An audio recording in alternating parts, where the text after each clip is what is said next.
Buenos días a todos. Bienvenidos a este evento sobre Behavioral Design organizado por NTT Data en colaboración con BBVA.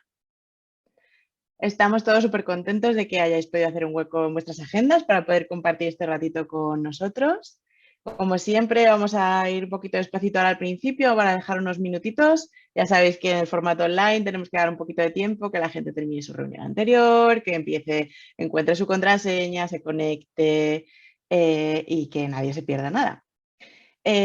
Bueno, mientras os puedo comentar un poquito el formato de la sesión. Como os comentábamos en la invitación, este evento pues está pensado un poquito para que sea tipo entrevista, conversación sobre este tema que es alta tendencia, Behavioral Design, y después dejaremos unos minutitos al final para que podáis hacer preguntas a nuestro invitado. Las podéis ir escribiendo en el chat, las recopilaremos y después las resolveremos todas.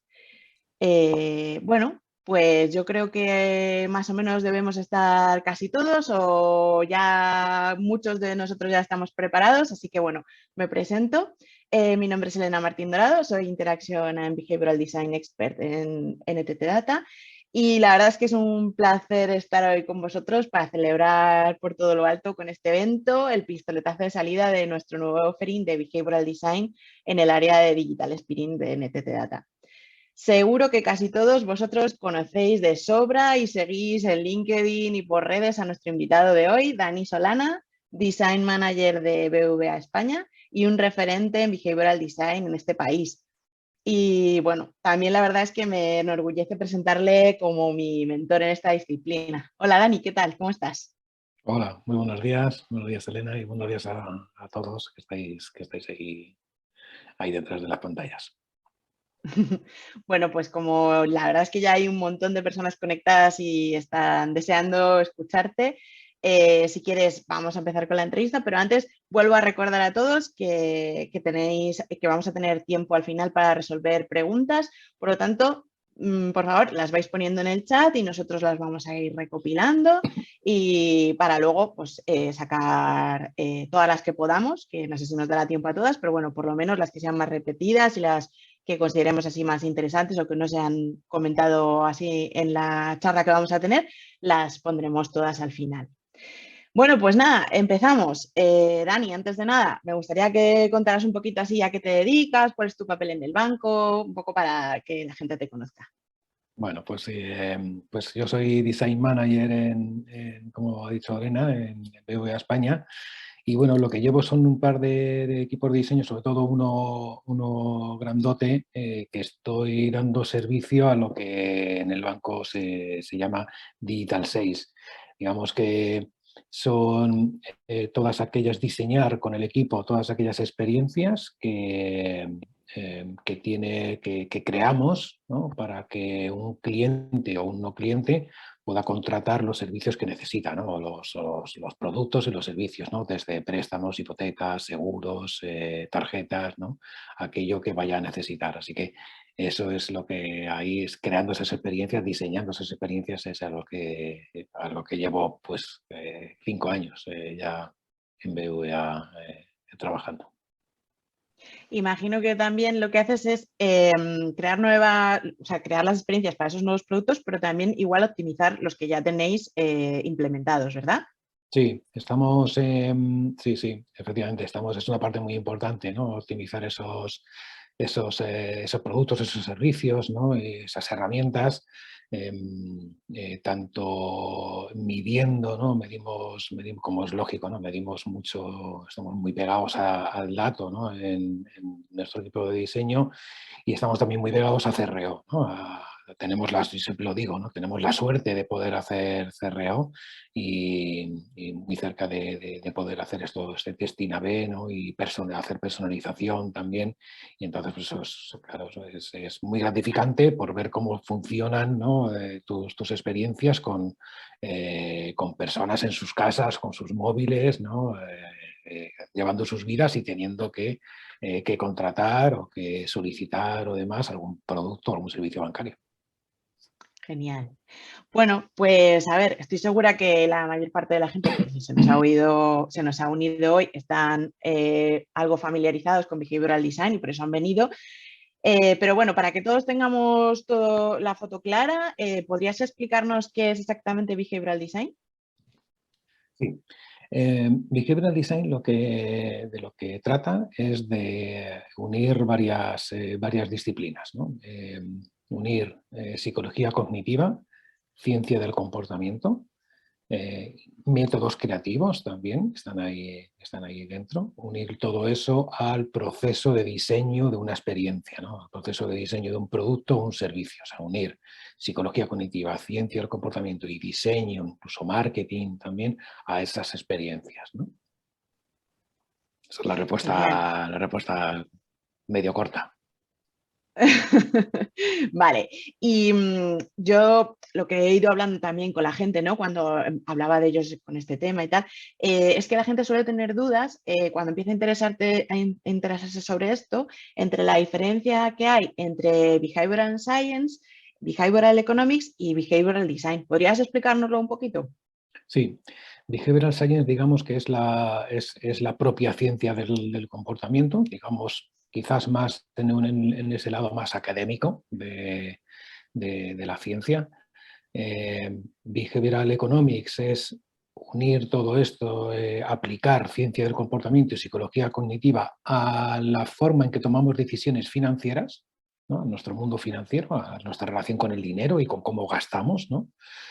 Y Behavioral Design es lo mismo, aplicar toda esta ciencia del comportamiento, toda esta sabiduría, ¿no? que tenemos ahí, toda esta ciencia y psicología cognitiva a los procesos de diseño de cualquier producto, de cualquier experiencia. Puede ser ya saliéndote un poco o incluyendo la parte de economics, ¿no? Incluyendo la parte de financiera, pero también a cómo nos comportamos con nuestra salud, cómo nos comportamos con nuestras parejas, cómo nos comportamos con nuestros hijos, cómo nos comportamos con nuestros políticos, ¿no? Cómo los vemos, cómo los entendemos, ¿no? Cómo los buscamos, cómo los sentimos, ¿no?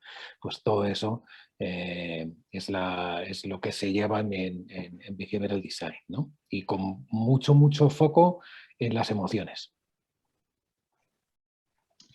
Y claro, todo esto a la gente cuando pues a lo mejor empieza a oírlo hablar, pues igual le parece así como un poco abstracto. ¿Nos podrías un poco explicar qué valor aporta realmente introducir behavioral design en el diseño de un producto digital? Sí, yo creo que ahí es muy importante saber o conocer que lo que hace Behavioral Design es, o hace varias cosas. Una de ellas es conseguir reducir, por ejemplo, la incertidumbre, ¿no? La incertidumbre es una de nuestros gaps, ¿no? De nuestra forma de entender la vida, de decidir y demás, ¿no? Y es algo que, como digo yo siempre, la incertidumbre es una asesina de la conversión, ¿no? Es aquellas dudas que te entran, tú quieres comprar un producto, tú necesitas ese producto o ese servicio, pero a la hora de ir a contratarlo vas a tener una serie de incertidumbres, ¿no? que, que vas a tener que evitar. Eso es una aplicación como muy, Elena, ahí como muy concreta, ¿no? De modo más abstracto o más general, lo que viene a decir, ¿no? Y lo que venimos a ver y a conocer es que eh, a la hora de tomar decisiones somos muy racionales, ¿no?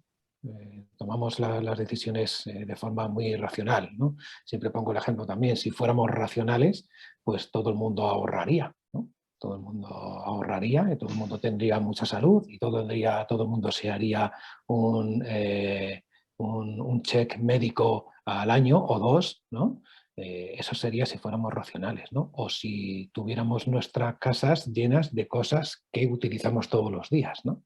Y parece que es casi al revés, ¿no? ¿Cuántas cosas tenemos en casa que no utilizamos nunca, ¿no? Que acumulamos ahí, sí. Claro, entonces, bueno, pues lo que viene a decir es esto, es que la mente lo que intenta es reducir esfuerzo. La mente lo que intenta es sobrevivir. Toda la existencia del ser humano lo que se ha tratado es de sobrevivir y la mente intenta sobrevivir. ¿Cómo intenta la mente sobrevivir? Intenta sobrevivir ahorrando esfuerzo, ahorrando que la mente no tenga que gastar esfuerzo en pensar o demás, ¿no? Nos cuesta mucho pensar. Entonces, ¿qué ocurre? para ahorrar ese esfuerzo, lo que utiliza son atajos mentales. En lugar de tener que pararme en una experiencia digital o no digital, a tener que sopesar los pros y los contras, a tener que investigar un poco si me merece la pena o no, a tener que pensar en mi economía, si me lo puedo permitir o no me lo puedo permitir, a pensar si es relevante, si lo necesito realmente o no, a pensar si lo voy a necesitar en el futuro o no, un montón de cosas ahí que tendría que estar un ratito allí pensando si lo puedo hacer o no, pues, y teniendo en cuenta que la vida cada vez va más rápida, ¿no? O sea, cada vez es peor además. Lo que hace la mente es utilizar un atajo mental. Entonces, lo que hay que tener en cuenta con Behavioral Design es conocer estos atajos mentales para saber cuáles tienes que utilizar, ¿no? Cuáles tienes que utilizar en el diseño, en la creación de tus productos o servicios digitales y cuáles tienes que derribar, ¿no? Cuáles sabemos que te están afectando a la hora de comprar un elemento de decoración para tu casa, que tú te gusta, lo quieres, pero tienes ahí una serie de barreras cognitivas, ¿no? Entonces, de barreras psicológicas, que esas son las que tenemos que derribar. Muy bien. Quería recordaros a todos que podéis ir dejando preguntas en el chat, ¿vale? Que las vamos a ir recopilando. Bueno, Dani, ya sabes que hoy ha venido mucha gente del mundo de experiencia de usuario. Espero que muchos de ellos sean de mi equipo, que hayan venido a ver un poco esta conversación contigo. Y seguramente muchos de ellos estarán pensando, vale, esto del behavioral design lo entiendo, me sirve para, pues eso, para derribar esas barreras, para facilitar la toma de decisiones, pero ¿qué aporta behavioral design que no estábamos haciendo ya con los procesos habituales que tenemos en experiencia de usuario? Claro, ahí, por ejemplo, si te fijas en la experiencia de usuario, cuando le echamos un ojo, por ejemplo, a las leyes de UX, ¿no? ¿Qué te encuentras? ¿No? Te encuentras psicología pura y dura, ¿no? Te encuentras con un efecto Zeigarnik, ¿no? Con cómo la memoria afecta a nuestra experiencia. Te encuentras a una ley de Parkinson, ¿no? Que cuanto más el tiempo le das a las personas para que hagan algo, más lo van a utilizar. Te encuentras con un efecto de posición en serie, te encuentras con una serie de leyes, ¿no? de universales, ¿no? de UX que si te fijas tienen que ver mucho con la psicología. Y ya no solo eso, sino qué es lo que aporta ahí. Creo que aporta el conocer pues, un poco lo que decía, ¿no? Que hay procesos irracionales corriendo en tu mente de forma real. Hay procesos dentro de nuestra mente, intervienen neuronas, intervienen partes del cerebro concretas en esa toma de decisiones. Que se desarrollan normalmente además en un entorno de incertidumbre. Entonces nos comportamos de formas distintas dependiendo muchas veces, por ejemplo, también del contexto, ¿no? Entonces, es ahí cuando una diseñadora, un diseñador de experiencia de usuario o alguien de diseño o alguien de marketing debería conocer, ¿no? que estos procesos mentales están ocurriendo. Por ejemplo, si solo fuera necesario, yo soy diseñador, ojo, que con todo partamos de ahí, ¿no? Pero si solo tuviéramos que tener en cuenta una buena experiencia de usuario, ¿por qué se caen tanta gente en un carrito de compra? ¿No? Las caídas que hay en una experiencia, en un funnel, ¿no? Por eso se llaman funnels, ¿no? Porque hay muchas caídas. ¿Por qué se cae la gente? Si tenemos experiencias, yo he visto experiencias de usuario divinas, ¿no? Súper bien hechas, ¿no? Y la gente se cae.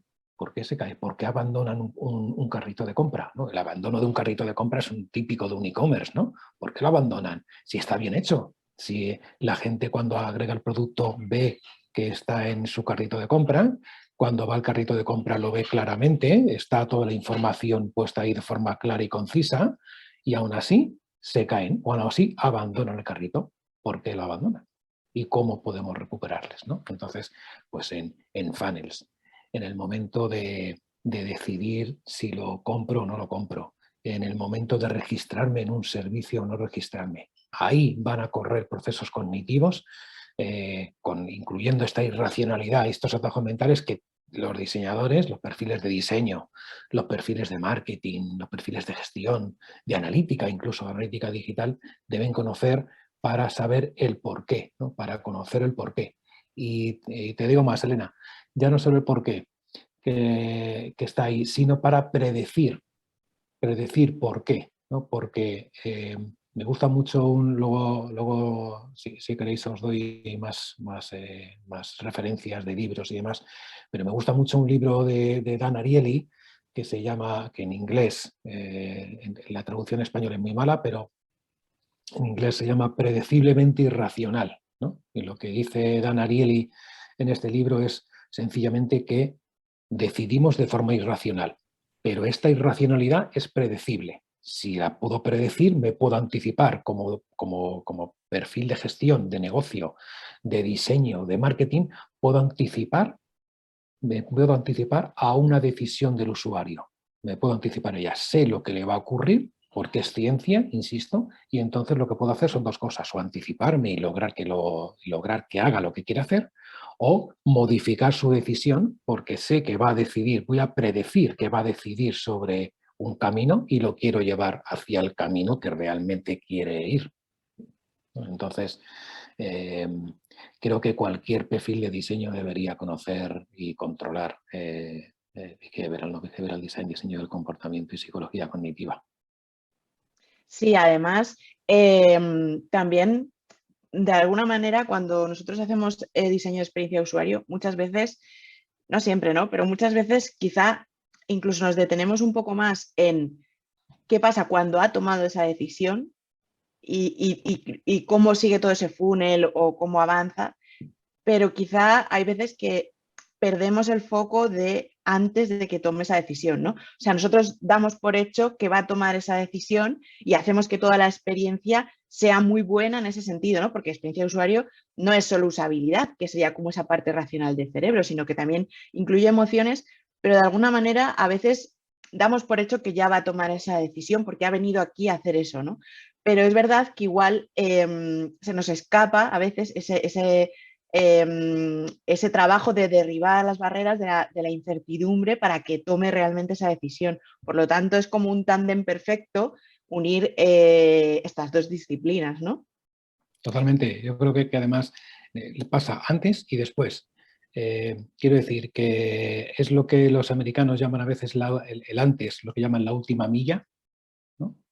Has tenido todo un proceso de awareness, ¿no? De descubrimiento, has tenido un proceso de interés, ¿no? Estos son modelos, un modelo típico, por ejemplo, de marketing, modelo AIDA, ¿no?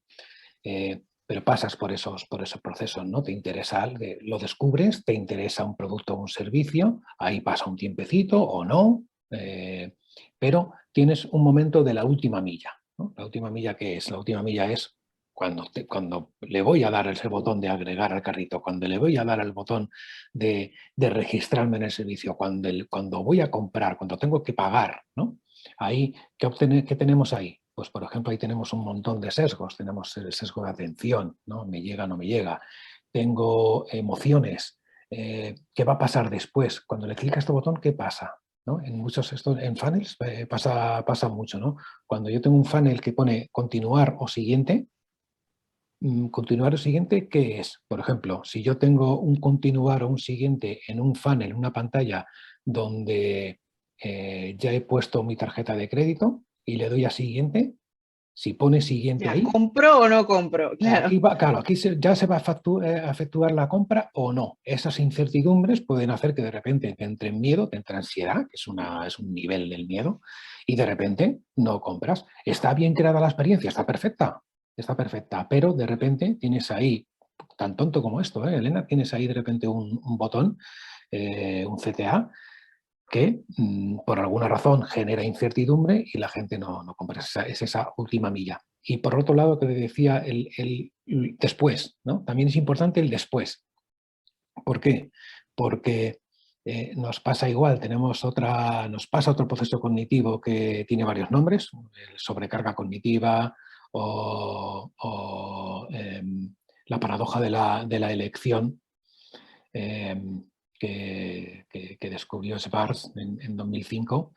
Y lo que ocurre con esta paradoja de la elección es este después. O sea, no solo nos ocurre, y otra vez más experiencia, ¿no? y negocio. Puedes pensar, vale, voy a poner tengo un montón de productos o de servicios, los voy a ofrecer, y entonces cuanto más ofrezca, cuanto más productos le pueda dar a alguien, pues va a tener más variedad para poder elegir, con lo cual mejor, ¿no? Para el usuario es mejor tener más cantidad donde elegir, ¿no? Y en realidad ocurre todo lo contrario, ¿no? No solo eso lo que hace tener más cantidad de productos y de servicios, lo que hace es ralentizar la decisión o incluso impedirla, ¿no? De repente o no estás seguro de cuál de ellos elegir, o directamente, como hay tantas opciones, ¿no? Lo que ocurre es te entra esa sobrecarga, ¿no? Esa incertidumbre de cuál elijo, y no eliges, ¿no? Directamente pospones la decisión. Pero no solo eso, y aquí voy al después, sino que cuando eliges, con muchas opciones, cuando ya has elegido y has comprado, y te llega ese producto, ya tienes ese producto en tus manos, ya es tuyo, vas a estar menos feliz con esa elección. Porque como había tantas cosas donde elegir y has tenido que elegir una porque tenías que elegir, pues de repente te vas a sentir menos feliz. Entonces, fíjate cómo de repente lo que hacemos con Behavioral es ver cómo podemos llevar más gente a lo que quería hacer, a lo que quería comprar, a lo que quería contratar, y cómo podemos hacer que estén más felices una vez contratado, ¿no? ¿Qué va a generar eso? Va a generar recurrencia. Van a volver a nuestro e-commerce, van a volver a nuestra tienda, van a volver a nuestro negocio porque están contentos con la compra que han hecho. Sin embargo, si les has ofrecido mucho, no has logrado reducir esos productos, esos servicios, y han comprado algo que no están seguros de haber elegido bien, es posible que esa experiencia no sea buena para ellos porque no están seguros, y de repente genera el que no vuelvan a tu tienda porque no han sentido que no han tenido una buena experiencia, ¿no? Entonces, fíjate cómo de repente no solo es para esto, no solo es para que alguien, para mejorar ventas, para mejorar conversión, sino de repente también para generar recurrencia, ¿no? Entonces, pues qué importante es, ¿no? Claro. Esto nos pasa también mucho, por ejemplo, con simuladores o personalizadores, ¿no? Que a veces queremos ofrecerle al cliente esa personalización tan, oye, haz lo que tú quieras, como a ti te venga bien, el producto que se adapte mejor a ti y tal, y a veces le ofrecemos esta personalización tan de primeras, tan desde el principio, que incluso se pueden paralizar, ¿no? Decir, yo qué sé, es que no lo sé, dame una base o déjame ver cuáles son los productos como más básicos y ya si quiero yo personalizar algo, ya me meto en concreto, ¿no? Pero hay veces que es verdad que con esas ganas, ¿no? De esa también esa tendencia que tenemos en el mercado de personalizar, a veces esa personalización, si la damos muy desde el principio, pues incluso podemos frenar ese simulador o ese contratador que, que creías tú que iba a facilitar y iba a convertir mejor porque les dejabas que hicieran lo que quisieran y te llevas la sorpresa de que es al contrario, ¿no? Que les estás exigiendo que tomen demasiadas decisiones y eso les está generando ya demasiada incertidumbre y no pueden avanzar.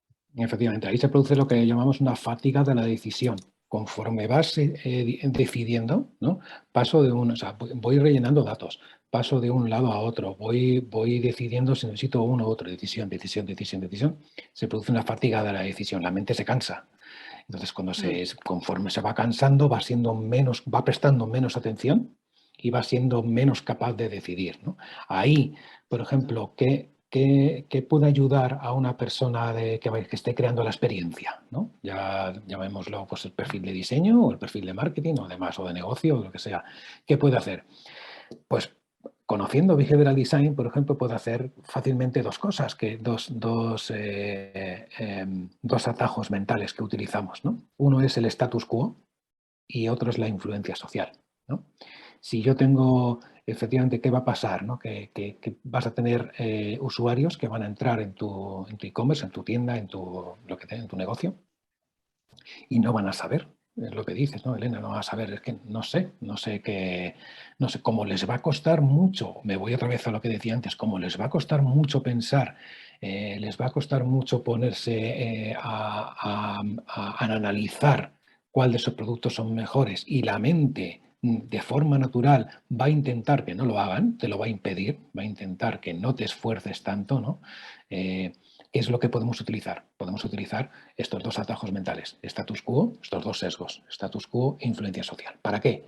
Para decirle a las personas, mira, con status quo, dejarle una opción preseleccionada, decirle que esa opción es la que normalmente la gente elige, ¿no? Y entonces es una forma, de forma ética, ¿eh? Tienes que ser ético, tienes que ser veraz, ¿no? O sea, no le puedes poner el producto ahí que te dé la gana, sino el que tú crees que, claro, sino el que tú crees que es mejor para ellos. Pero como sabes tú como negocio, tú conoces tu negocio y tú sabes qué producto puede ser mejor para cierto tipo de audiencia o en general para todos, ¿no? O para esas personas que no saben qué decidir y entonces les das algo ya preseleccionado. Oye, esto no tienes que hacer nada, le das aquí y ya está. Si no quieres gastar tiempo en analizar y demás, ¿no? Y además es la opción que contrata mucha gente. Y entonces, ¿qué se produce ahí en la mente? Se produce un proceso cognitivo que lo que hace es pensar, ¿vale? Como lo contrata, si esto lo contrata mucha gente, es que es bueno, ¿no? Entonces, es un atajo mental para lograr que estas personas con esta incertidumbre de repente decidan. Están ahí para comprar el producto, ojo. Han entrado en tu tienda, han entrado en tu e-commerce o físicamente han entrado en tu negocio. Lo quieren. Lo que pasa es que se agobian, ¿no? Nos agobiamos con tantas opciones, con lo cual facilítales. Se trata siempre de facilitar, ¿no? Es una facilidad cognitiva, ¿no? Se trata de facilitar esa decisión sabiendo que existen estos sesgos y que nos influyen muchísimo a la hora de tomar decisiones. Genial. Pues Dani, volviendo un poco a lo que hablábamos antes de experiencia de usuario, behavioral design y tal, ¿cómo enganchan estas dos disciplinas? ¿Cómo se pueden unir para trabajar con ellas a la vez? Pues se une muy bien con un proceso de design thinking, ¿no? Si te fijas en un proceso de design thinking y el proceso que tienes de behavioral es un poco, si no el mismo, súper parecido, ¿no? Al principio se trata de entender, ¿no? De entender de una primera fase de entendimiento del problema o del reto, ¿no? Luego tienes una fase de analizar qué está ocurriendo ahí, ¿no? Puedes utilizar datos de negocio, datos cualitativos, datos de research, ¿no? De investigación, cuantitativos y demás, ¿no? De analizar todo eso que está pasando ahí. Luego se trata de un proceso de creación, ¿no? De prototipado, de distintas fases de ese prototipado, ¿no? De creación de esa experiencia y luego, si tienes la suerte o la capacidad de hacerlo, ponerlo a prueba, ¿no? Ponerlo a testar. Y el proceso de behavioral es lo mismo. Tienes una fase de entendimiento ¿de qué? De las barreras. De las barreras, no solo de lo que está pasando ahí, sino que de repente a tu proceso de design thinking le incluyes esto, ¿no? Le metes, entre comillas, behavioral, ¿no? Y entonces empiezas a investigar, oye, ¿qué barreras cognitivas tiene este producto, este servicio, esta experiencia? ¿Cuáles? ¿No? Fíjate, y ahí va siguiendo, ¿no? En la creación del producto, igual, cuando vas a crear el producto, vas a poder también crear el producto teniendo en cuenta estos atajos mentales o estas barreras, ¿no? Estos sesgos y demás, ¿no? Para crearlo. Y para comercializarlo, igual, para crear ese funnel y luego para poder testarlo, ¿no? Entonces, digamos que se engancha muy bien con el proceso de design thinking.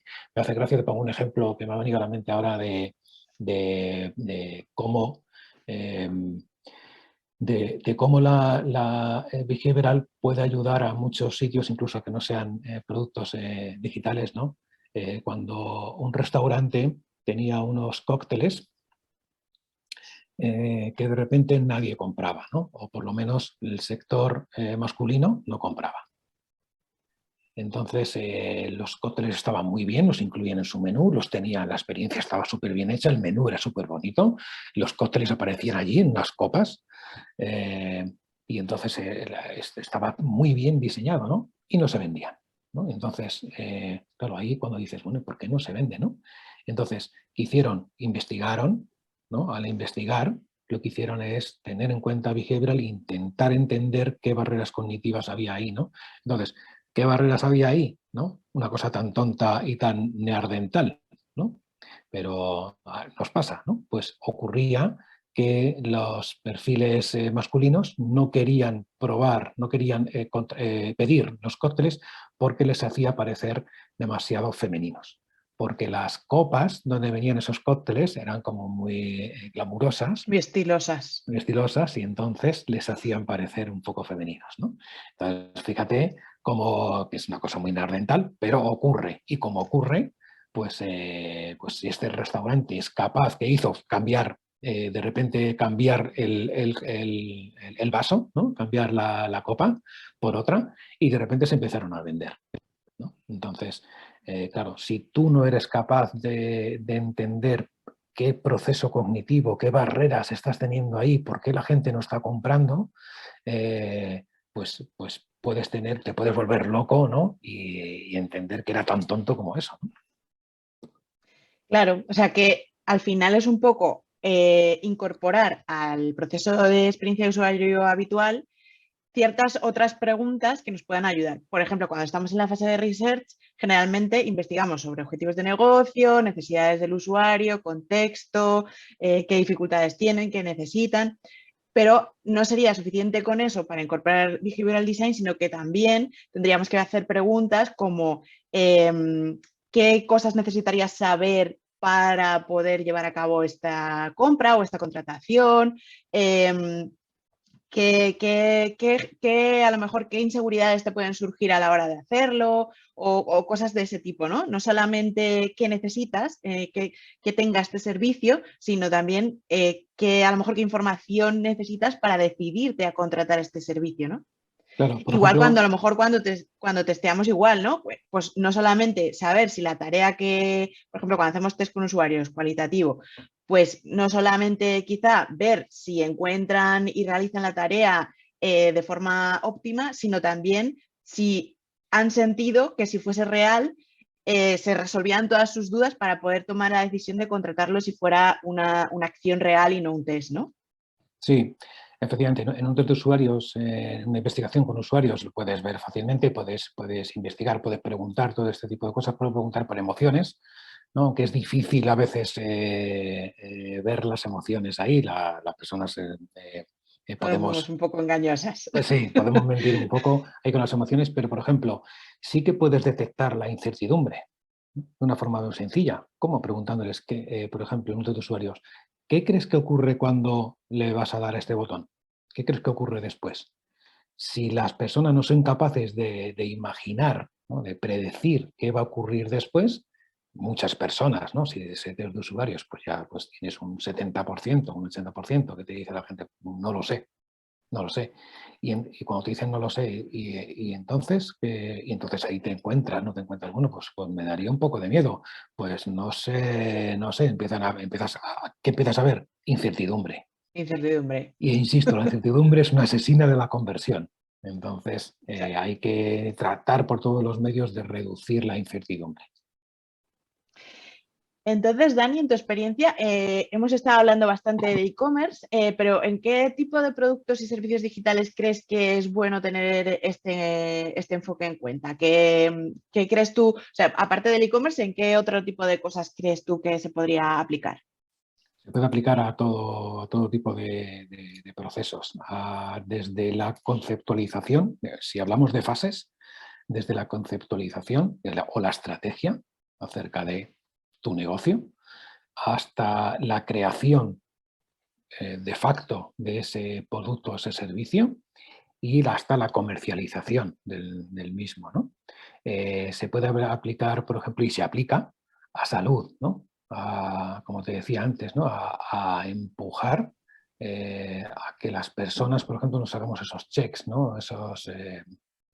esos checks médicos, ¿no?, que necesitamos para saber, para anticipar si vamos a tener algún problema de salud o si lo estamos teniendo ya o no. Para, para descubrir, para llevar a gente a algún sitio, ¿no? Jugamos, por ejemplo, podemos jugar, por ejemplo, con un par de emociones muy poderosas, que son la sorpresa y la curiosidad, ¿no? Entonces, incitando, ¿no?, con esta curiosidad y esta sorpresa, podemos llevar a gente hacia la experiencia que queramos, ¿no? Por ejemplo, a la hora de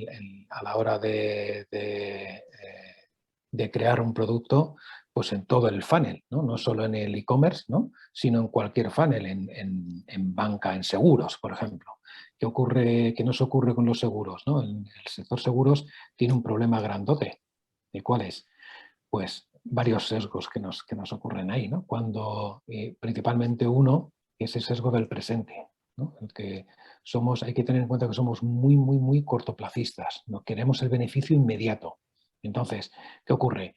Cuando yo me compro un boli o me compro una taza o un móvil o lo que sea, el beneficio es inmediato. Lo compro, lo uso, lo estoy usando, lo utilizo, lo tengo en mis manos, ¿no? Esto ocurre con muchísimos productos, un coche, lo que sea, ¿no? ¿Qué ocurre con un seguro? Lo compro Por si pasa algo. y ya está, y lo compro, ¿no? Y de repente el beneficio inmediato no está, no está.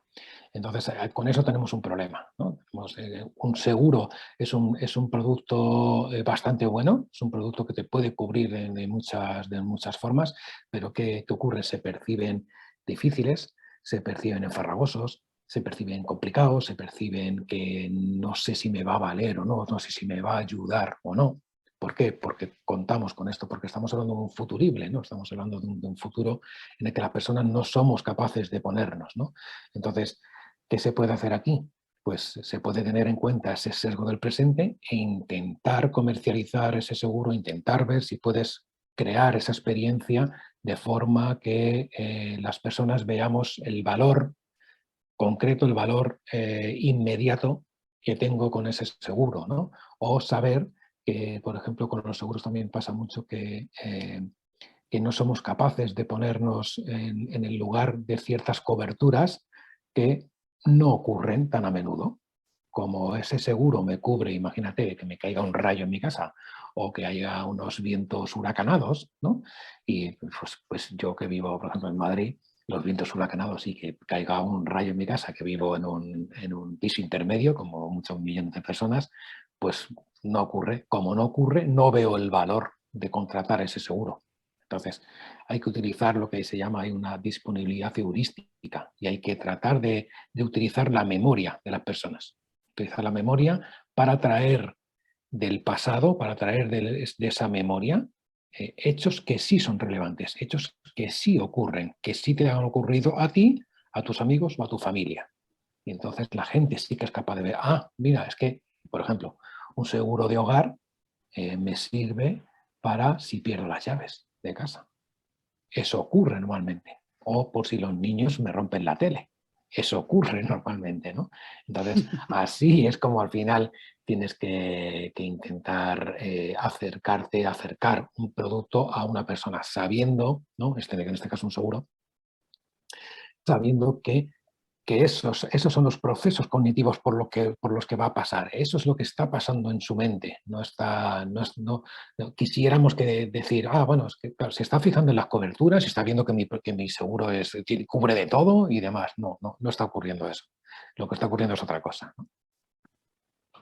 Claro, y luego imagino también que a nivel de procesos y flujos se puede aplicar, pues, a todo método que nosotros tenemos en nuestros productos digitales para comunicarnos al final con el cliente, ¿no? Captación de datos, simuladores, contratadores, Un call ¿no? Al center, final por donde ejemplo. haya una acción por parte del cliente hacia el negocio que queremos. Totalmente. Mira, te pongo el ejemplo, Elena, de un call center, ¿no? Que en este caso fue el de Adobe. Adobe cuando la gente tenía un proceso por el cual la gente quería, cuando llamaban para dar de baja su servicio de Adobe, ¿no? Entonces las personas del call center empezaban la conversación preguntando, la primera pregunta que hacían era, ¿por qué te quieres dar de baja del servicio? Entonces, ¿qué ocurría en esa conversación, en ese proceso cognitivo? Ya estás anclando, es un otro sesgo más, es un sesgo de anclaje. Como estás anclando a la gente en una pregunta que te lleva a dar de baja el servicio, toda la conversación se fluye hacia dar de baja el servicio. Si de repente cambias el contexto y con solo el cambio de una simple pregunta y las personas del call center, en lugar de empezar diciendo, oye, ¿por qué ¿por qué quieres darte de baja del servicio? Cambias la pregunta y lo que preguntan es, oye, ¿por qué te uniste a Adobe en primer lugar? ¿No? ¿Por qué contrataste a Adobe cuando lo necesitabas? Entonces ya de repente cambia totalmente esa experiencia y ya la conversación va hacia otro lado, ¿no? Ya tienes oportunidades para decir, oye, pues recuerda que Adobe te ha ayudado en esto, y la conversación ya cambia totalmente, el contexto ya es totalmente diferente. Entonces Adobe, no sé si recuerdo que mejoró una burrada, algo así como un 70%, mejoró el 70% de la gente, ya dejaba ya no cancelaba el servicio, ¿no? Entonces fíjate cómo de repente en un call center, donde es un típico caso, ¿no? También de muchos negocios, de repente también puedes optimizar ese flujo, ¿no? Esos procesos que ocurren ahí con behavioral, ¿no? Y Dani, yo supongo que mucha gente pues estará leyendo sobre el tema y efectivamente cuando tú te pones a leer sobre behavioral design encontramos muchos conceptos como persuasión, como empujones, nudges, modificación del comportamiento. ¿Estamos hablando de manipular a la gente? ¿Qué hay de ético en esto? ¿Qué pasa con los patrones oscuros? ¿Qué opinas sobre todo este tema? Muy buena, muy buena pregunta porque efectivamente cuando estamos hablando de persuadir, ¿no? Cuando estamos hablando de influir, cuando estamos hablando de modificar la decisión, ¿no? Entran en juego es totalmente, es una duda súper normal que entraría cualquiera, ¿no? Es distinto, no es lo mismo persuadir o influir que manipular. ¿Por qué? Por tres cosas. Una, el objetivo, o digamos, ahí entra mi sentido ético. Cuando yo enseño behavioral design, lo enseño con muchísima ética, no soy muy pesado, además, enseñando ética. Entonces, ¿qué tenemos ahí? Tres cosas. El objetivo. ¿Cuál es tu objetivo de hacer de esa intervención, de esa modificación del comportamiento? ¿Tu objetivo es bueno para el cliente o es no tanto? ¿O es un poco, es engañar o es ayudar? ¿No? Vale, ya está. Ayudar, ok, check, ¿no? Segundo, ¿es transparente? Esa modificación del comportamiento o ese proceso, ese flujo, ¿es transparente? Es decir, la persona sabe que le estás vendiendo y él sabe que está comprando, él o ella sabe que está comprando, ¿es transparente? Ok, ya está. No, los dos sabemos qué está pasando. Una persona quiere comprar y un negocio quiere vender y ya está, ese match está claro, ¿no? Y es transparente. Y el tercero, cómo te sientes después, ¿no? Lo que te decía antes también, ahí vuelvo otra vez a la sobrecarga cognitiva. ¿Cómo te sientes cuando te manipulan? Te sientes mal, ¿no? Cuando el que quiere manipular no quiere tu bien. El que quiere manipular solo está pensando en sí mismo. No está pensando en un match de negocio y necesidad del usuario, negocio, ¿no? Beneficio del negocio sana, sino que está pensando solo en su negocio, ¿no? Le da igual el que tú compres 3 que 80, o le da igual que compres 4 o 5 o 6, o que te gastes 1000 o 5000, le da exactamente lo mismo, ¿no? Entonces, cuando te manipulan, lo notas, ¿no? Cuando te manipulan al final te sientes mal, ¿no? Cuando te persuaden o te influyen te sientes bien, ¿no? Entonces, insisto que volví antes a esa recurrencia. Como te sientes bien, además vas a decir qué buena experiencia esta, que es otro de nuestros SEOs, ¿no? La regla del final del pico, que tiene un nombre así un poco rarete, pick and roll, es en inglés. Y cuando tienes esta buena experiencia, ¿qué haces? pues vuelves, porque has tenido una experiencia, vuelves a comprar en ese sitio. Entonces, teniendo en cuenta esas tres variables, vas a poder garantizar que no estás manipulando y que estás influyendo, persuadiendo o ayudando, ¿no? Claro, al final nuestros clientes pues entran en un producto digital con un objetivo, ¿no? De compra, de contratación, o por lo menos de informarse de ello para tomar la decisión. Si al final esa experiencia le permite quitar toda esa incertidumbre que tenían sobre si toman la decisión o no, y son capaces de poder llegar a su fin, ¿no? Que era el objetivo, pues contratar o comprar lo que sea, al final la gente se va a sentir bien porque va a decir, joder, venía aquí a hacer esto y lo he podido hacer porque resuelto todas mis dudas y tengo lo que quería, estoy feliz. Efectivamente, lo he Porque podido al hacer, final, lo he podido hacer fácil, me ha resultado muy fácil hacerlo, no he tenido que estar gastando el tiempo de mi vida en hacer esto, y estoy contento al final estoy contento con esa decisión, estoy contento con lo que he elegido, ¿no? Con lo cual la experiencia mejora todo, es que mejora lo que hace Behavioral, es mejorar esa experiencia, mejorar la felicidad de las personas y mejorar el negocio porque las ventas aumentan, pero aumentan de una forma sana, ¿no? O, por claro, ejemplo, es lo mismo que conocer la psicología del precio, ¿no? Otro elemento más que todo perfil de diseño, de marketing o demás debería conocer. ¿Cómo nos afecta el precio? ¿Cómo nos afectan los descuentos? Hay otro sesgo ahí que es la contabilidad mental, ¿no? ¿Cómo tratamos el dinero? ¿No? De dónde, depende de dónde nos venga y cómo nos llegue ese dinero, lo gastamos de una forma o de otra, ¿no? Entonces, y es el mismo dinero. 200 euros son 200 euros, pero depende de cómo yo los consiga, luego los voy a dedicar los voy a gastar en una cosa o en otra. Entonces, son estos procesos estos sesgos los que hay que conocer. muy bien. Y ya así para acabar y dar paso a las preguntas, quería preguntarte, Dani, ¿esto es una moda? ¿La figura del behavioral designer ha llegado para quedarse o es algo que va a venir y luego se va a ir y va a ser una tendencia pasajera? ¿Tú qué opinas? Yo creo que sí que está, por ser transparente y sincero, sí que parece que está habiendo una moda con ello, pero es una moda sana, ¿no? Y creo que es una moda sana para quedarse, ¿no?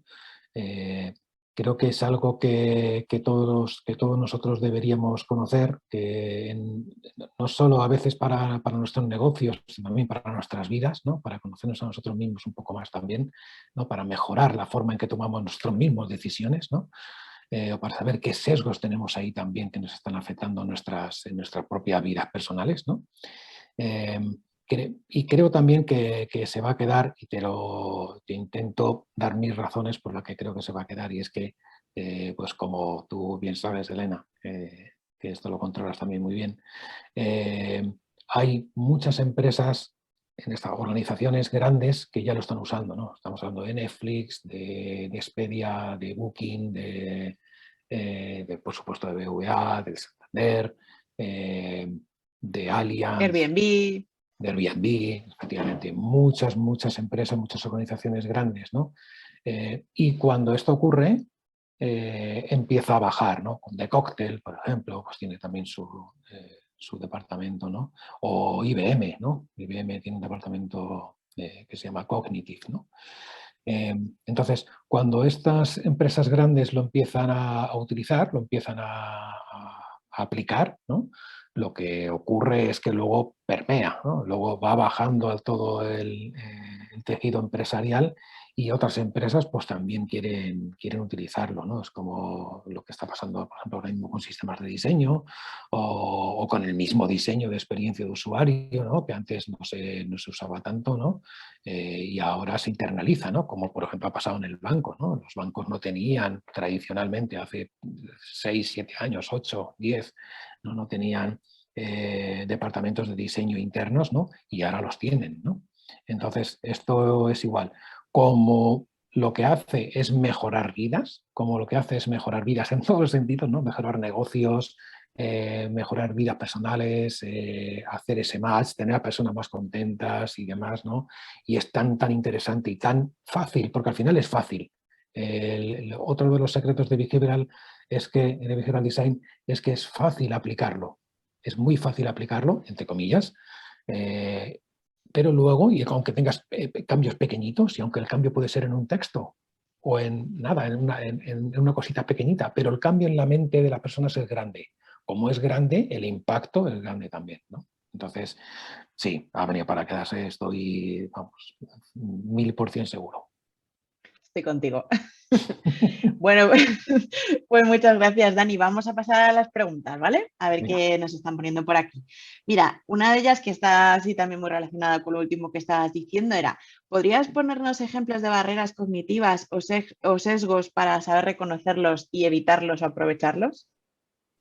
Sí, pues un montón. Diría que, os siempre digo, la influencia social es uno de los más grandes que nos puede afectar, porque ese atajo mental, ¿no? Que os decía, si esto lo usa mucha gente, esto es bueno. ¿Tiene que ser así? No, no tiene que ser así. No porque lo use mucha gente es bueno. ¿Suele ocurrir? Sí, sí suele ocurrir. Por eso está a caballo entre un sesgo y una heurística, la influencia social.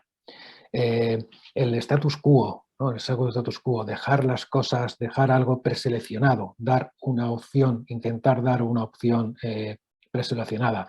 El sesgo de atención, ojo con el sesgo de atención, súper importante.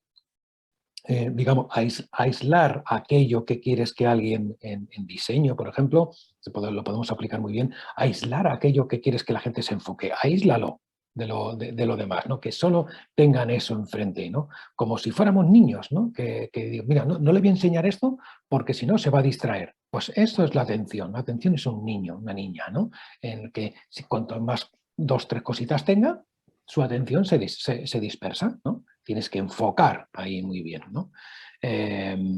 Tenemos un efecto. Aversión a la pérdida, por La versión a la ejemplo, ¿no? pérdida, por ejemplo, sí, muchas gracias, sí, por ejemplo, la versión a la pérdida, un clásico, ¿no? ¿Por qué? Porque lo que nos dice la teoría, lo que la experimentación, es que tememos perder las cosas el doble de lo que nos gusta ganarlas. Es decir, cualquier cosa, tememos perder todo, esfuerzo, tiempo, dinero, tenemos una aversión a perder cualquier tipo de cosas, ¿no? Es como influye también en otro sesgo que es el de posesión, ¿no? Cuando tú tienes algo, ¿no? Y de repente lo quieres vender, por ejemplo, y es una simple maceta, le vas a poner mucho más valor de lo que alguien le pondría si no fuera suyo, ¿no? Entonces es esa versión a la pérdida, lo estás perdiendo, estás sintiendo que pierdes, ¿no? O el dolor de pagar, ¿no? ¿Qué ocurre con el dolor de pagar? El pay of payments, ¿no? Lo mismo, ¿no? Cuando el dinero sale de tu cuenta, cuando el dinero sale de tu bolsillo, tu monedero, ¿no? Sientes que estás perdiendo, ¿no? Entonces hay que tener mucho en cuenta estos sesgos. Realmente respondiendo a la pregunta, nos afectan todos, ¿no? He citado 5 o 6 de los más grandes, pero hay muchísimos más. Es súper guay leer sobre ellos y darte cuenta, cuando los vas interiorizando, darte cuenta de decir, madre mía, estoy comprando esto porque me pone que quedan 2 y a lo mejor no me hubiese decidido, pero estoy aquí como, ay, ¿qué le voy a perder? Y como te ocurre, y como sabes que te ha ocurrido o te ocurre, pues por eso te digo que es muy fácil, cuando lo explicas, cuando lo enseñas, ¿no? La gente lo ve muy rápido, las personas lo vemos muy rápido, ¿no? Todos estos perfiles de diseño, marketing, gestión, ¿no? Analítica, ¿no? Enseguida lo ves y dices, claro, claro, ¿no? Y incluso a mí me han llegado a decir, ¿cómo no lo he visto antes? Bueno, pues no lo he visto antes porque no lo sabías, ¿no? O porque no se lo han explicado. Y porque precisamente son procesos irracionales, ¿no? No, no, Sí. no te paras a realmente pensarlo. Cuando entra en juego esa otra parte racional es cuando te puedes dar cuenta de que te está pasando eso. Y aunque lo O, conozcas, te pasa. o no, porque puede ser que compres O no. algo o que elijas o que tomes una decisión de forma irracional y luego lo que ocurre en tu mente es que lo racionalizas, ¿no? De repente dices, ah, no, mira, me he comprado esto porque lo que sea. No, te lo has comprado con emoción, te lo has comprado de forma Exacto. irracional. Lo que pasa es que no estás mintiendo, ojo, ¿no? No estás No. mintiendo. Lo que pasa es que tu mente trata de racionalizar algo porque quieres entender el mundo, porque quieres controlar tu entorno. entonces tratas de racionalizar esa compra, ¿no? Bueno, es un Y proceso creas también un normal. discurso para montarte un Totalmente, poco la película de... totalmente. Exacto, Sí, exacto, sí, sí, total. sí. Nos preguntan también por libros y webs sobre behavioral design que puedan así empezar a leer y a consumir. Siempre empiezo, además, hay distintos estados o distintos estadios del aprendizaje de Behavioral Design. Como estamos en un momento más de descubrimiento, ¿no? Más de empezar, ¿no? Diría unos cuantos en ese sentido. Uno que me gusta mucho es el que he dicho antes, de Dan Ariely, de Predictable Irrational, ¿no? O Las trampas del deseo, se ha traducido en español. Otro es el del premio Nobel de 2017 Richard Thaler, que es Nudge, Nudge, el empujoncito viene a ser, ¿no? Eh, Otro puede ser, por ejemplo, esos son fáciles de entender, fáciles de acercarte a ellos, ¿no? Otro puede ser cualquiera de Robert Cialdini, ¿no? Tiene algunos que tiene persuasión, tiene influencia, ¿no? Cualquiera de esos dos de Robert Cialdini también son interesantes. Y cuando ya hayáis leído alguno de esos, es cuando tenéis que acudir a Pensar rápido, pensar lento de Daniel Kahneman y Amos Tversky. Entonces, ese pensar rápido, pensar despacio de Daniel Kahneman es la base, digamos. Lo que pasa es que es un libro muy denso, muy Cuesta, farragosín. cuesta, ese cuesta. Cuesta. Entonces ya yo lo recomiendo después por esto. O sea, sería el primero a leer, pero como cuesta, y al final dice, hay gente que me ha dicho, oye Dani, me tengo que terminar el libro. Me has castigado. Claro, ya digo, bueno, pero no te lo termines, si ya has captado la esencia, pasa a otros y luego vuelve a él, por ejemplo. Y me gusta mucho un documental de Netflix, concretamente un capítulo que se llama La mente en pocas palabras, y concretamente el capítulo, creo que es el primero de la segunda temporada, que se llama Concentración. Ese os recomiendo que lo veáis, ahí vais a tener sesgo de atención en estado puro. Entonces, y vais a alucinar. Antes de seguir con alguna pregunta más, como estamos ya, son las 12:02, parece ser, me comentan que parece ser que a algunas personas ha habido un momento que se les ha cortado un poco la emisión. Nada, se va a grabar y os comunicaremos dónde lo colgaremos para que lo podáis ver más adelante, ¿eh? Oye, pues siento mucho que se os haya cortado. Voy a alargarlo un poquito, Dani, si no te importa, ponemos No así me unas importa. preguntitas más. Vale. Bueno, mira, me preguntan también sobre un poco la aplicación práctica. Dice, me gustaría mucho conocer más acerca de aspectos conductuales más relevantes que intervienen en los procesos de e-commerce. ¿Cuáles son las reglas básicas para diseñar imágenes efectivas a nivel de conversión? Muy Toma buena pregunta. pregunta. Muy buena, muy buena. Muy buena, muy buena. Por ejemplo, ¿qué tenemos ahí en cuanto a imágenes? Realidad. ¿Qué convierte más? ¿Y por qué convierte más la realidad? ¿No? Entonces, siempre que tengas un producto que enseñar en un e-commerce, por ejemplo, que sea real, lo más real posible. Es decir, no lo cortes, no lo gires, no lo hagas siempre que no esté. Si yo voy por ejemplo, si yo voy a dar una imagen de un móvil, yo nunca lo pondría girado, jamás, ni así, si no está apoyado sobre una mesa. Nunca, lo pondría siempre así, de frente. Así va a convertir más. Si tiene el tamaño real o muy parecido al tamaño real, mejor, va a convertir más. ¿Por qué? Porque lo asociamos nosotros a esa realidad, ¿no? Cognitivamente lo asociamos ahí. Otro ejemplo más de behavior aplicado a esto es cuando muestras imágenes de la gente usando el producto, usándolo realmente, ¿no? Si yo pongo una imagen de una mano clicando en un botón, un CTA, la gente va a entender que visualmente, además, nuestro sentido visual es el que más usamos, ¿no? Y el que más nos impacta, ¿no? Entonces, si yo tengo una imagen de alguien haciendo algo, vas a influir para que esa persona, ya entra también en juego la anticipación, para que esa persona sepa cómo tiene que interactuar con tu producto. Otro ejemplo más, por ejemplo, cuando tenemos un producto que funciona, que hace algo, una herramienta o un plugin o algo, muestra, ¿no? Muestra lo que hace, ¿no? Un pequeño vídeo, quizás, ¿no? Mostrando el funcionamiento, ¿no? Mostrando cómo, quizás con un pequeño vídeo simplemente mostrando cómo baja y sube, qué pasa cuando le doy un botón, cómo cambian algo pequeño, algo asequible, no más de un minuto, desde luego, 30 segundos, 40 segundos, ¿no? Mostrando cómo es realmente la cosa por dentro, ¿no? Entonces, todo eso influye en el behavioral y, por lo tanto, en la conversión. Otra pregunta muy interesante que va sobre automatización e inteligencia artificial. ¿En qué punto la psicología cognitiva y el behavioral design está conducido por seres humanos o por algoritmos que siempre creen que aciertan y la mayoría de las veces se equivocan? Creo que de momento los behavioral design y la psicología cognitiva está en manos de los humanos, no está en manos de ninguna inteligencia artificial ni de ningún algoritmo.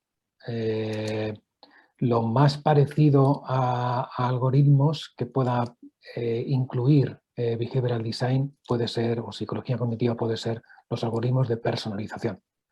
¿Qué hace un algoritmo de personalización? Un algoritmo de personalización influye en varias cosas, como el de Netflix, por ejemplo, ¿no? Puede ser uno de hecho, Netflix utiliza muchísimo, ¿no? El behavioral design.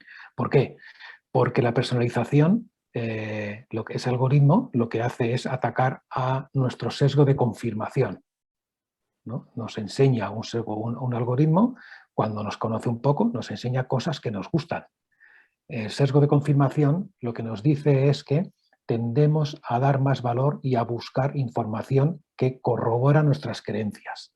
Es decir, si yo entro a Netflix y a mí me gustan las pelis de vaqueros, me invento, y de repente me encuentro muchas pelis de vaqueros, me dice, oh, mi experiencia va a ser mejor. ¿Por qué? Porque está atacando mi sesgo de confirmación. Estoy encontrando cosas que me gustan, que son mis creencias, ¿no? Entonces, de repente ese algoritmo de personalización funciona ahí. También funciona, por ejemplo, ese algoritmo cuando nos enseña cosas que ya hemos hecho y que queremos volver a hacer. Nos sentimos seguros con la repetición, es un proceso, es un patrón de conversión.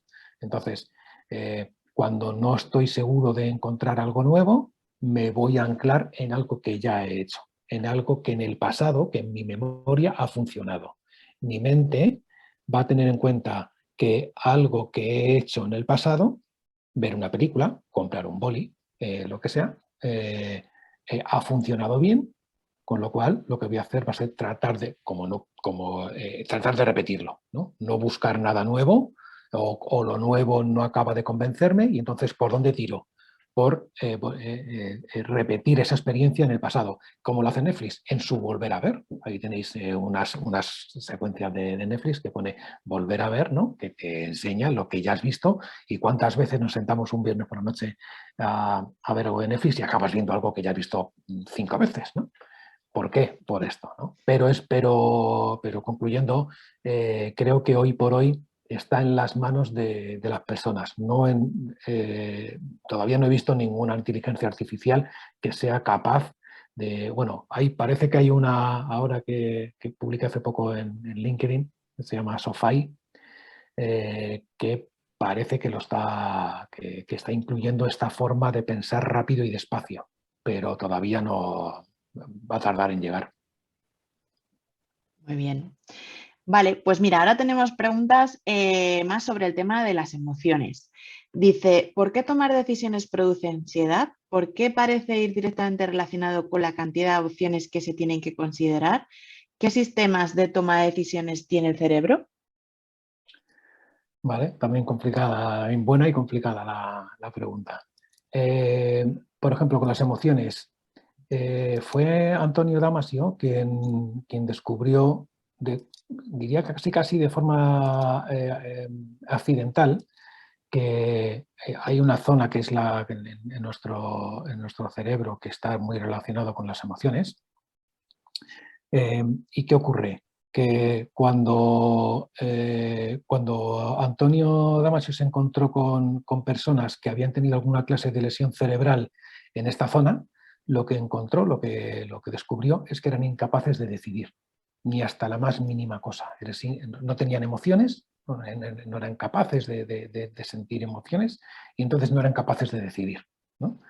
Entonces, bueno, pues tiene una serie de descubrimientos y de libros acerca de ello, desde entonces muy grande, ¿no? Pero está demostrado científicamente que decidimos con emociones, ¿no? Y que somos incapaces de decidir, ¿no? En el cerebro, ¿qué es lo que tenemos? Tenemos la corteza prefrontal.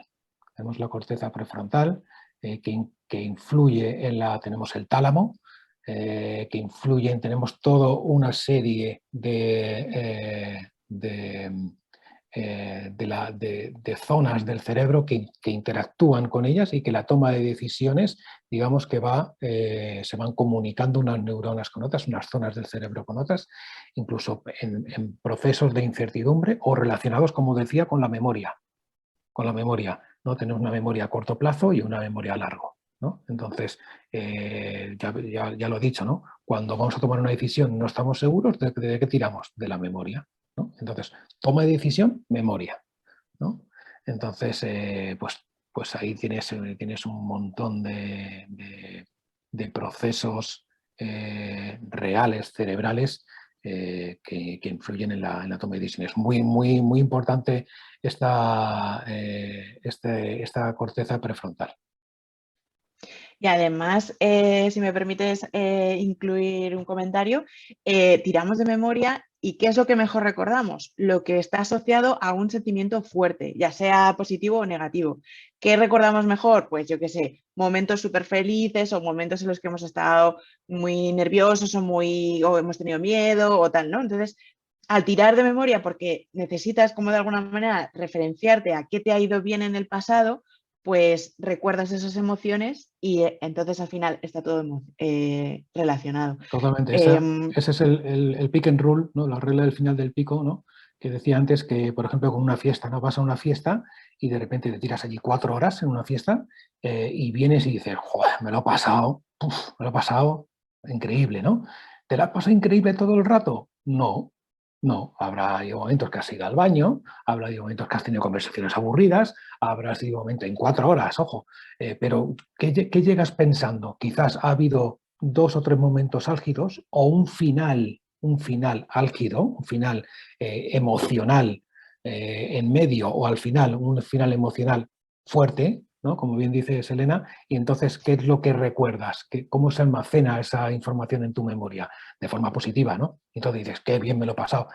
¿Es verdad? No, no es, o sea, no es la realidad. La realidad es que has estado momentos más aburridos, momentos de cortado, ¿no? Con vergüenza, de todo tipo de momentos, pero ha tenido 2, 3 momentos álgidos, uno o un final muy álgido que ha hecho que toda esa experiencia tú la consideres como que ha sido la bomba, ¿no? exacto.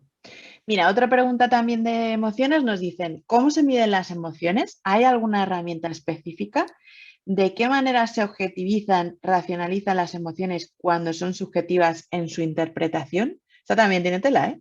Eso también tiene tela, sí. También muy buenas, está viendo preguntas muy buenas. Tenemos gente high level. Sí, totalmente. Es muy difícil las emociones, efectivamente. No puedes preguntar a la gente por emociones. No le puedes preguntar, oye, ¿qué has sentido aquí? ¿No? ¿O qué estás sintiendo aquí? Lo más seguro es que te mientan, ¿no? Es que, o que no lo sepan directamente o que te mientan, ¿no? O que no sepan incluso verbalizarlo. Entonces, ¿hay algún framework para detectar esas emociones? Lo hay. Eh, lo hay, existe. Yo lo enseño en mi curso y lo hay. ¿Cuál es te adelanto, cuál es una de las formas, ¿no? Que está bastante establecida y que es eficiente, ¿no? Coger esas emociones, ¿no? Las emociones miedo, asco, vergüenza, alegría, no sé, toda una serie de emociones que tienes ahí, sorpresa, eh, eh, y trasladarla a imágenes. Trasladarla a imágenes, ¿no? Y entonces, cuando alguien está pasando por una experiencia, lo que tienes que mostrarles es imágenes, ¿no? Una hoja con esas imágenes, ¿no? Pueden ser caras de personas, ¿no? Cuando las caras de las personas son súper claras, ¿no? Yo soy un friki de los cómics y tengo un cómic que estoy viendo aquí que se llama Hacer cómics, eh, que te muestra cómo mezclar expresiones faciales para conseguir una emoción u otra, ¿no? Entonces, esas expresiones las puedes poner en una hoja y decirle, oye, ¿qué crees que te está pasando aquí? Y entonces te lo señalan. Les va a ser mucho más fácil señalar lo que creen que están sintiendo que verbalizarlo. Entonces, por ejemplo, es una de las formas de detectar esas emociones bastante más eficiente que preguntar directamente. Muy bien. Bueno, Dani, pues ya son las 12:15. Yo creo que lo vamos a dejar aquí. Hay más preguntas, pero bueno, no nos da tiempo a todo. Muchísimas gracias. Como siempre, un placerazo hablar contigo y charlar sobre estos temas y sobre todo en realidad. Y bueno, pues a la gente también, pues muchísimas gracias por estar aquí con nosotros y escucharnos hablar sobre este tema tan interesante. Y bueno, espero que os haya gustado mucho y que lo hayáis disfrutado. Muchas Yo gracias. igualmente dar las gracias a todos por este ratito, por hacer un hueco aquí entre medias del viernes, que seguro que más de una y de uno ha tenido que hacer algún cambalache para poder estar y que nada, pues agradeceros muchísimo, muchísimo de verdad el haber estado. Y que cualquier pregunta que se os haya quedado ahí ahí colgada, ¿no? Que no he podido entrar o lo que sea, ahí me tenéis en LinkedIn, Elena, hay mucha gente que me conoce, sabe que hablo muchísimo y que contesto a todo lo que puedo en cuanto puedo, que suele ser rápido. Así que nada, no, os animo que no os cortéis, que me preguntéis con total libertad y yo os contesto lo que sea, lo que os pueda contestar. Así que nada, igual, Doy fe. un placer grande, grande. Gracias a NTT Data y a ti, Elena, por la oportunidad, el tiempo, el trato y demás. Así que nada, un placer. Muchas gracias. Doy fe que Dani, desde luego, cuida a todo el mundo muchísimo y seguro que en cuanto pueda, si le escribís, os contestará. Pues nada, oye, lo dejamos aquí. Muchísimas gracias a todos y bueno, pues espero que lo hayáis disfrutado. Un abrazo. Hasta luego. Muchas gracias. Chao.